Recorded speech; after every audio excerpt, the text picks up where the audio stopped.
A gathering of the tribe. Once upon a time, a great tribe of people lived in a world far away from ours.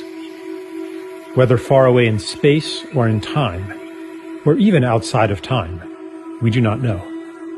They lived in a state of enchantment and joy that few of us today dare to believe could exist, except in those exceptional peak experiences where we glimpse the true potential of life and mind.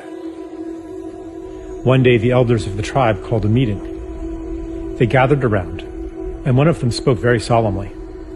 "My friends," she said, "there is a world that needs our help. It is called Earth, and its fate hangs in the balance. Its humans have reached a critical point in their collective birthing, the same point our own planet was at 1 million years ago. And they will be stillborn without our help. Who would like to volunteer for a mission to this time and place and render service to humanity?" "Tell us more about the mission," they asked. "It is no small thing. Our shaman will put you into a deep, deep trance, so complete that you will forget who you are. You will live a human life, and in the beginning, you will completely forget your origins. You will forget even our language and your own true name. You will be separated from the wonder and beauty of our world and from the love that bathes us all. You will miss it deeply, yet you will be unable to name what you are missing. You will remember the love and beauty that we know to be normal only as a longing in your heart. Your memory will take the form of an intuitive knowledge as you plunge into the painfully marred earth that a more beautiful world is possible. As you grow up in that world, your knowledge will be under constant assault. You will be told in a million ways that a world of destruction, violence, drudgery, anxiety, and degradation is normal.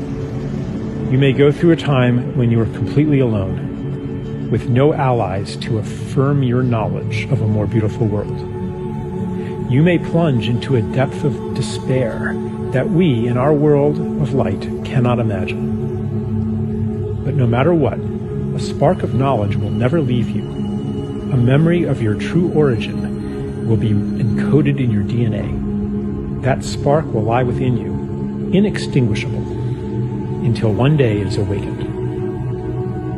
You see, even though you will feel, for a time, utterly alone, you will not be alone. We will send you assistance, help that you will experience as miraculous, experiences that you will describe as transcendent. These will fan that spark into a flame. For a few moments or hours or days, you will reawaken to the beauty and the joy that is meant to be. You will see it on Earth. For even though the planet and its people are deeply wounded, there is beauty there still, projected from past and future onto the present as a promise of what is possible and a reminder of what is real. After that glimpse, the flame may die down into an ember again as the routines of normal life there swallow you up.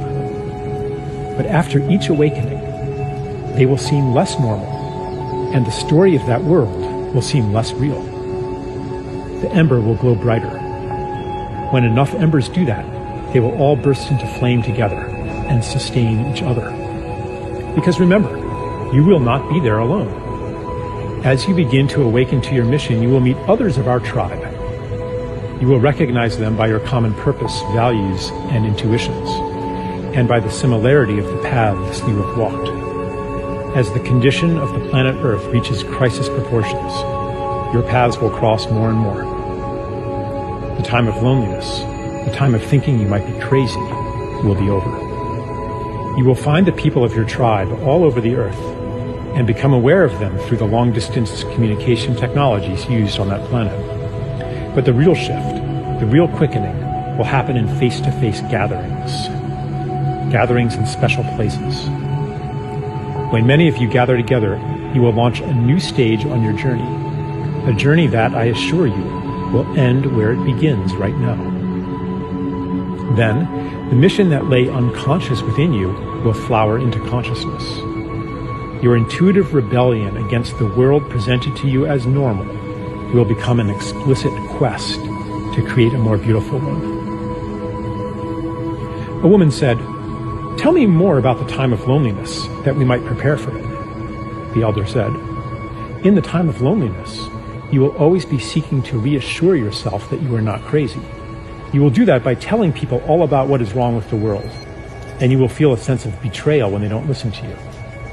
You might hunger for stories of wrongness, atrocity, and ecological destruction, all of which confirm the validity of your intuition that a more beautiful world exists.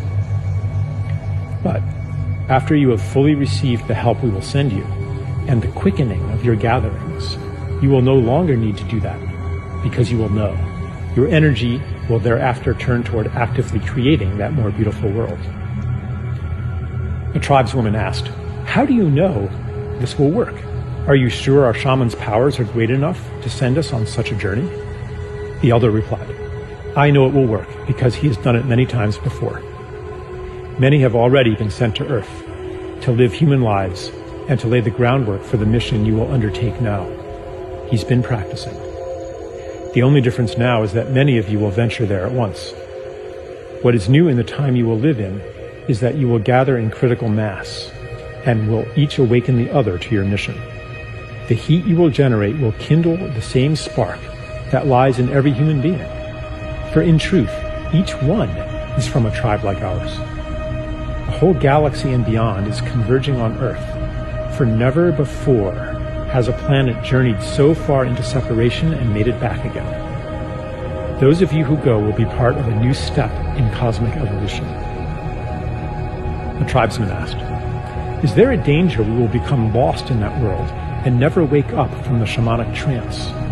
Is there a danger that the despair, the cynicism, the pain of separation will be so great that it will extinguish the spark of hope, the spark of our true selves and origin, and that we will be separated from our beloved ones forever?" The elder replied, "That is impossible. The more deeply you get lost, the more powerful the help we will send you. You might experience it at the time as a collapse of your personal world, a loss of everything important to you. Later you will recognize the gift within it. We will never abandon you." Another man asked, "Is it possible that our mission will fail and that this planet Earth will perish?" The elder replied, "I will answer your question with a paradox. It is impossible that your mission will fail, yet its success hangs on your own actions. The fate of the world is in your hands. The key to this paradox lies within you, in the feeling you carry that each of your actions, even your personal secret struggles, has cosmic significance. You will know then, as you know now, that everything you do matters." There were no more questions. The volunteers gathered in a circle, and the shaman went to each one. The last thing each was aware of was the shaman blowing smoke in his or her face.